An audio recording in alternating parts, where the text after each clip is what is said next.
Hey there, Foodsters! So if you had already watched my short, then you will know that we had organized a picnic, and that too in very short notice because it was just a sudden random plan of ours. And so I thought I'll share a few tips of how I managed to cook this many dishes in such a short period of time. So I had one day to cook and plan everything. So first and foremost, my tip number one would be to know your people, to know what kind of food they like, and also to plan out a budget and to stick to that budget sort of. So what we wanted on our menu was a charcuterie board, a pretty simple one, some fresh fruit and burgers and garlic bread and pizza, and for dessert we wanted brownies, and for the beverage we wanted iced coffee. And so because brownies could be made early and refrigerated, I made it the night before the picnic. And yeah, so here you see me making my usual brownie batter. I'll leave the link in the description. And so another tip for you is to use disposable boxes as much as possible, because it's a picnic, it's going to be an outdoor environment and we don't know what to expect. So I just made it straight away in an aluminium foil box so that it's easy for me to just package it and take it and go. And the next day morning, I made deviled chicken burgers. So first I made the fillings, but I didn't fill it immediately because we don't want our buns to get soggy. And so the next day morning, you see me making my usual deviled chicken with cheese and tomato sauce. Also, another tip is to make it extra juicy by adding more sauce so that you get very juicy and yummy burgers.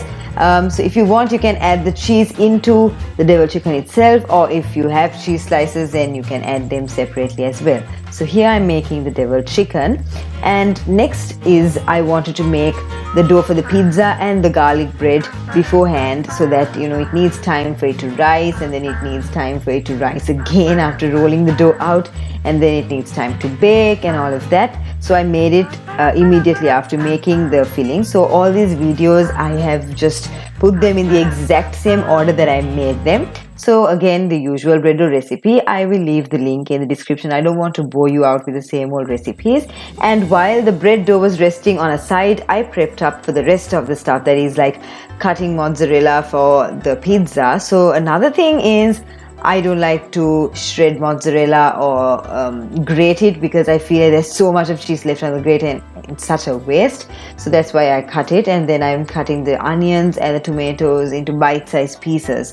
And next thing I did after all of that prep work was make sausages.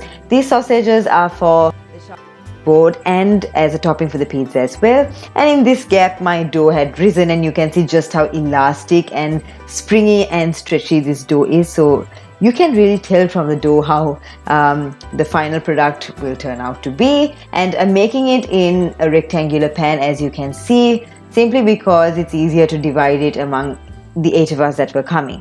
So that was another tip for you. And you can see that I have placed it in a very well greased pan. That is to get a crunchy base, because if not, it'll be like just usual bread. And also roll it out as thin as you can, because it's anyway going to rise in the oven. And then I'm just placing tomato sauce, the tomatoes, the onions, the chicken, the sausage, and finally topping it with mozzarella. And I think it took around 15 to 20 minutes for the whole pizza to be done. And while the pizza was in the oven, I started rolling out the dough for my garlic bread rolls. So I'm just rolling it out. I wanted to roll it out smaller, but I guess I was just too lazy. And so it's just in regular sizes, and I'm just rolling it, and I'm going to take it in this pan itself, and that's why I rolled it in here. And you leave it for another 15 to 20 minutes covered with a damp cloth so that it will rise on its. After our dough rises again, we can brush it with some melted butter or milk or egg wash and bake it again for about 15 or 20 minutes. And then obviously once that went into the oven, the pizza came out. Then I topped it with oregano. I left it to cool down, and then I sliced it into 8 slices.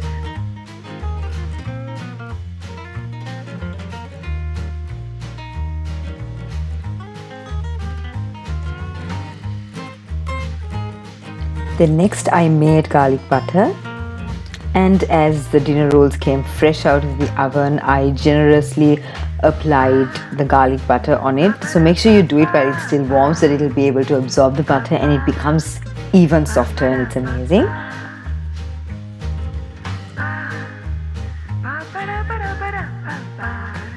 And finally, I assembled the burgers. So like I mentioned before, I didn't want to make the burgers beforehand because it will definitely get soggy.